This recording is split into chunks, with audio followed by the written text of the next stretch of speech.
Hey everyone, it's Manon from Witch in the Working. Today I want to address something that has been coming up a lot in our community, politics. With the 2024 presidential election right around the corner, I've noticed many of us, myself included, are feeling the tension.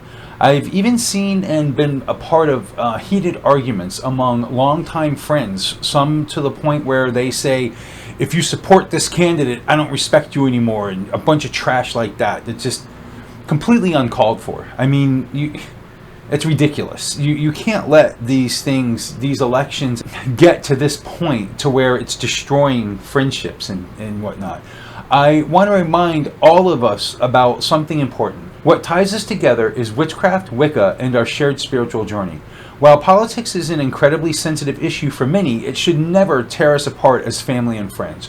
Our community is built on respect, understanding, and acceptance, which is something we should carry into every aspect of our lives, including politics. It's okay to have different political opinions. I mean, many of us have struggled just living with our religion of choice alone, let alone, having to go here.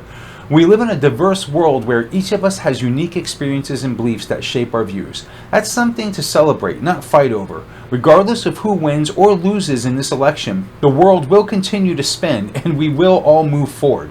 But let's move forward as friends, not enemies. We can debate, discuss, and disagree without losing the core of what makes us a community. The Goddess and God teach us balance, harmony, and respect for all things, and that includes each other's opinions. So my message today is simple. Let's not let political disagreements divide us. Respect each other's choices. Politics may come and go, but our bonds through witchcraft and Wicca are what makes us strong.